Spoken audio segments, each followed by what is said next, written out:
emotions kami ni Nita because we'll be transferring the bone remains of our eldest son, si Ryan Rupert, halin sa iya nga original nga burial ground pakadto sa amon bag-o nga family mausoleum. For that, we are a little bit emotional because it is just like opening an old wound and bringing back to life our memories sang amon bata nga nag-una sa amon in the folds of our Creator.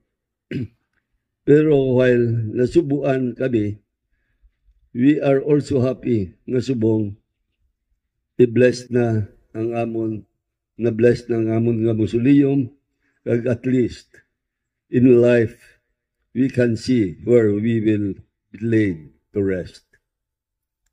So salamat gid sa inyo katanan for coming over because now you will be our witness.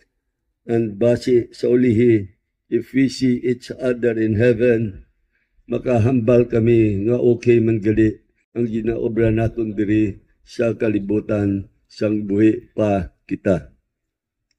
Anyway, siguro madamo subong sa inyo nagalibog ang ulo why nag-obra kami sa mausoleum nga hindi lang unique kundi extraordinary. We decided to come up with the Egyptian-inspired pyramid mausoleo because alin sa una, kakuan pati ako ng pyramid, amuli saya ang burial place sa mga pharaoh, kag mga, may mga royal blood father, may queen kag king. No? So at least, nagsanto gid sa amon man ka pamilya. Sa amon may pamilya, may royal blood man, si Princess Nita. Princess Nita. Okay? So seriously, nag-decide kami nga ipatindog ang pyramid nga mausoleo because kung makita ninyo ang pyramid, may ara sang 4 triangular shaped sides. Tapos sa ibabaw, may isa ka center point that holds the 4 sides together. Ang 4 sides of the pyramid represents us. Si Nita, si Shuti, si Rupert, kag ako. And the center point sa ibabaw that holds us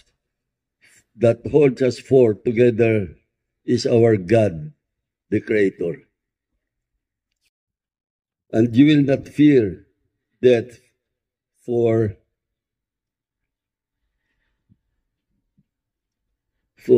as a family unity is strong and God is in the center.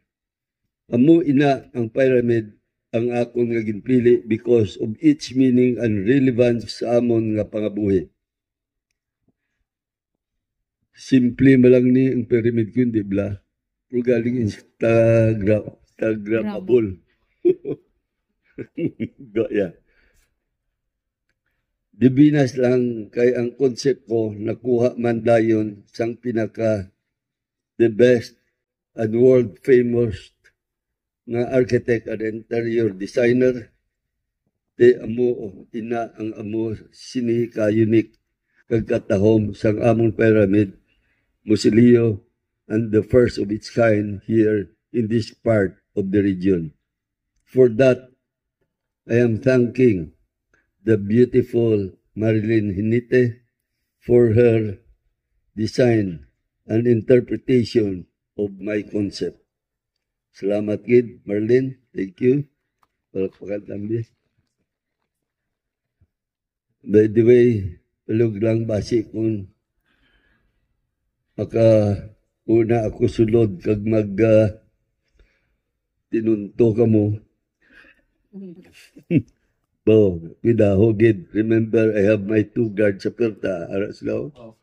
Delikado na. The greatest warriors of God. Muna sila. Si St. Michael kag St. Gabriel.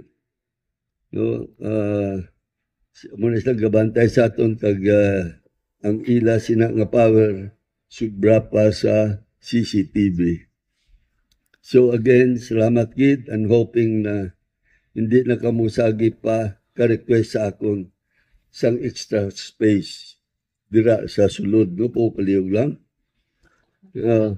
Naisip ko na kung sino dira ang masulod mo, tapos na. Ang wala ko lang naisip, ang schedule na lang, ang wala ko nadala, ang schedule na lang, ang wala pa madala sa lista. I also would like to thank sa mga close family friends namon, especially kay Hans, sila ni Maridindin, nung nagusik sila sang Chimpod despite sang ila ka busy kag may invitation ni sila, may wedding invitation ni sila. Pero yet they prefer to be with us and witness how it feels to be near the pyramid of Kano Guapo. Salamat. Kag of course sa inyong tanan. Thank you so much kid, no? Especially to everyone. And may the soul of Rupert will always stay in the kingdom of God, the Father, and may He will always protect us all in this mortal world. Madamong salamat and happy birthday, Rupert.